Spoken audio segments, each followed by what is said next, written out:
Look at that colorful rainbow display outside the Macy's flagship store on State Street, just one of many corporations showing their support of the Pride community. But in the wake of the Bud Light backlash, the situation got a whole lot more complicated.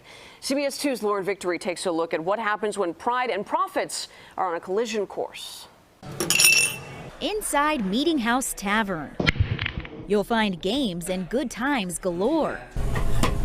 What you won't spot, Anheuser-Busch products. All of our menus got replaced.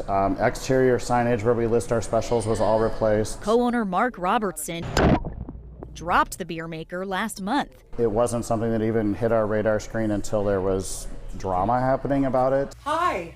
The drama began after Bud Light paired up with transgender influencer Dylan Mulvaney. This month I celebrated my day 365 of womanhood, and Bud Light sent me possibly the best gift ever, a can with my face on it. The partnership sparked outrage from the anti-trans community and triggered celebrity Kid Rock to make this opposition video. Somebody could see what he did with that case of beer and say, I'm going to go do that to this bar.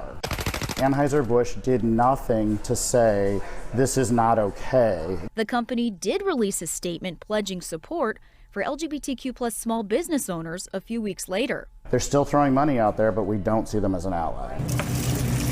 The damage was done. Two Bears Tavern Group removed the brand from all 4 of its bars. We poured it down the drain, we put it in dumpsters. The boycott from both sides tanked sales. Target, yeah, they targeting. Retailer Target saw similar headlines recently. This anti-Target song exploded in popularity, with police called to locations, like this one in Miami, after threats against employees. All over Target's Pride merchandise. The retail giant removed a few products entirely and relocated some displays from the front to the back of stores. Then more backlash, a Target bomb threat sent via email to a CBS affiliate in Cleveland. The sender said they would continue to bomb Target stores until the LGBT merchandise is brought back. Kohl's and many other brands have also been feeling the heat for openly supporting Pride. When you look at that date, can you believe that we're still having these Well, arguments?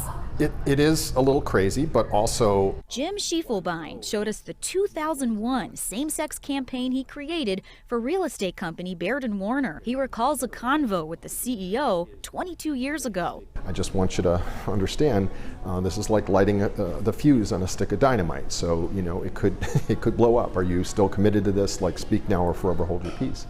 And he said, absolutely go forward with it. This is the right thing to do. The ads aim to attract gay and lesbian buyers and agents to represent them. Just the very presence of these two ladies caused the problem. Threats to boycott Baird & Warner, but the public relations professional continued his bet on the power of the gay dollar. In 2014, Schiefelbein created Dreamtown Realty's first LGBT client services division. They were revolutionary decisions that might not seem as wild now, and for good reason. We've gone from sort of specialty marketing, targeted marketing, to one where you see this generational embrace of an entire range of cultural issues. Some polls show 70% of U.S. consumers believe brands should take a stand on social issues these days. 2/3 of Americans say they'll make their purchases based on their beliefs and values.